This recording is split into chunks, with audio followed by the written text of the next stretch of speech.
What if the reason you hate working out has nothing to do with discipline? What if your brain is quietly rejecting the way you exercise? And if you've ever forced yourself into a routine that felt like punishment, subscribe now, because what you're about to learn could completely change how your body and mind work together. Because this isn't about motivation, it's about biology. Number 10, the hidden conflict inside your brain. Imagine your brain like a radio. Some people are tuned to loud, energetic music. Others are tuned to calm, quiet frequencies. Now imagine forcing a calm radio to play heavy metal at full volume. That's what most fitness plans do. Here's the science. Your brain regulates stimulation through a system called the Reticular Activating System, RAS. It decides how much noise, movement, and excitement you can handle. For extroverts, higher stimulation increases dopamine, the motivation chemical. But for introverts, too much stimulation triggers cortisol, the stress hormone. A 2020 study in Frontiers in Psychology found that personality traits directly influence stress response during physical activity. So when your workout feels exhausting before it even begins, it's not weakness, it's a mismatch. And mismatch is the fastest way to burn out your cells over time. Number 9, why most people quit the gym. Think of your body like a battery. When you do the right kind of exercise, it charges you. When you do the wrong kind, it drains you.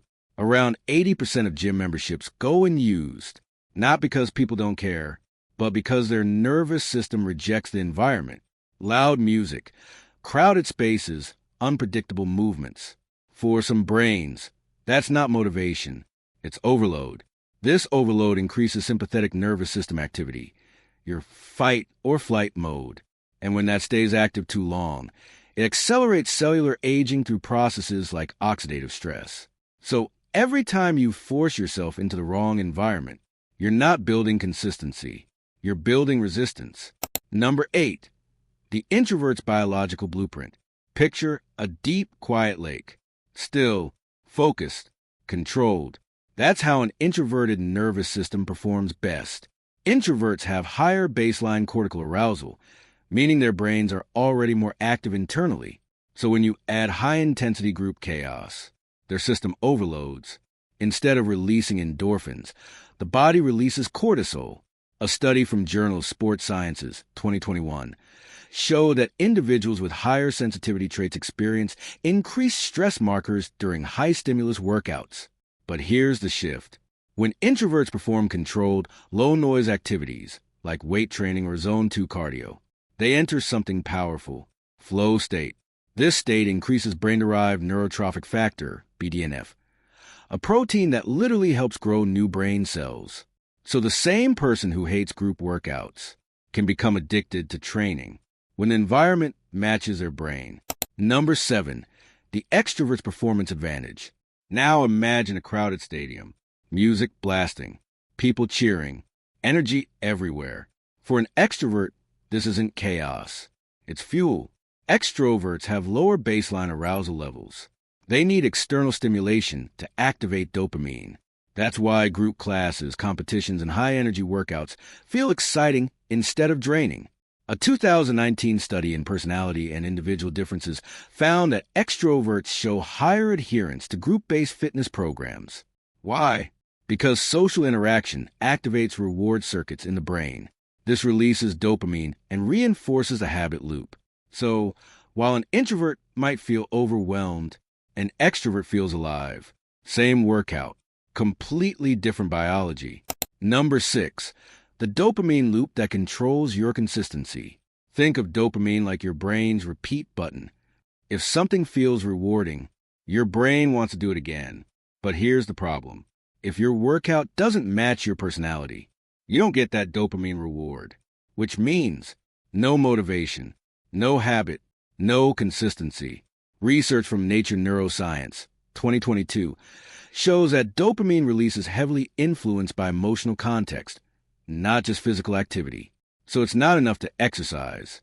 You need to enjoy how your brain experiences it, because consistency isn't built through force. It's built through reward. Number 5, the personality traits that shape your body. Now let's go deeper. Your personality isn't just introvert versus extrovert. Traits like conscientiousness, openness, and neuroticism shape how you respond to exercise. For example, highly conscientious people thrive on structure. They do best with planned routines like powerlifting or progressive overload training. Why? Because structure reduces uncertainty, lowering cortisol levels.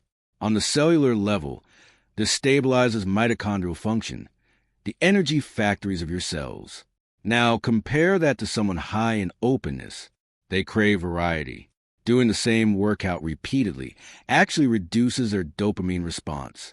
A 2023 study in psychological science found that novelty-seeking individuals maintain better long-term engagement when exposed to varied environments. So for them, outdoor workouts, hiking, or mixed training styles slow mental fatigue and indirectly slow biological aging because mental burnout accelerates physical decline. Number 4, the stress you don't notice. Here's a question. Have you ever finished a workout and felt more tired than before? That's not normal. That's hidden stress. When your workout doesn't match your personality, your body stays in chronic stress mode. This increases levels of inflammatory cytokines, molecules that damage tissues over time.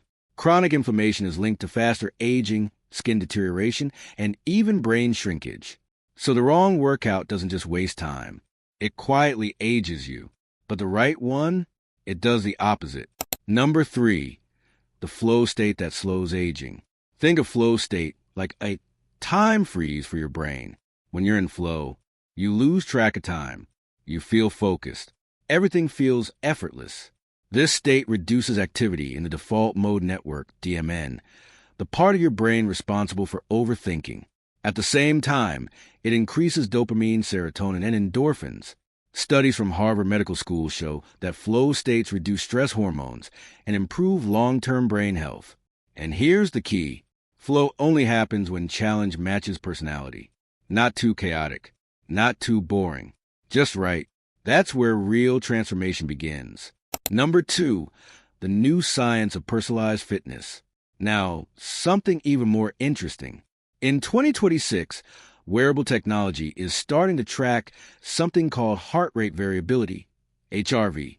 This measures how well your nervous system is adapting to stress. Higher HRV equals better recovery and slower aging. Lower HRV equals stress overload. What researchers are discovering is that personality traits influence HRV responses to different types of exercise, meaning the same workout can improve one person's recovery and damage another's. This is where fitness is heading. Not one size fits all, but biology-matched movement. And once you understand this, you stop copying others and start optimizing yourself. Number 1, building your personal performance blueprint. So now the real question is, what's your type? Here's a simple way to think about it. If you feel drained after social interaction, you likely need controlled, quiet workouts. If you feel energized by people, you likely need group-based, high-energy training. If you love routines, stick to structured programs. If you get bored easily, rotate your workouts. Because the goal isn't to force discipline. The goal is to create alignment. When your brain and body agree, exercise stops being a task and becomes a need. Now pause for a second. Think about your current workout. Does it energize you or exhaust you? If this made you rethink how you train, share this video with someone who struggles to stay consistent. And drop a comment below. What type of workout actually feels natural to you? Because your answer might help someone else understand their own body. The final perspective. You were never meant to fit into someone else's routine. Your brain has its own rhythm. Your body has its own language. And when you finally listen to it, exercise stops being something you force and becomes something you crave. Not because you change your willpower, but because you align with your biology. And if you want to understand how your daily habits, not just exercise, are secretly controlling your energy, focus, and aging, watch the next video on your screen. Because what you learn next might completely change how you live your life.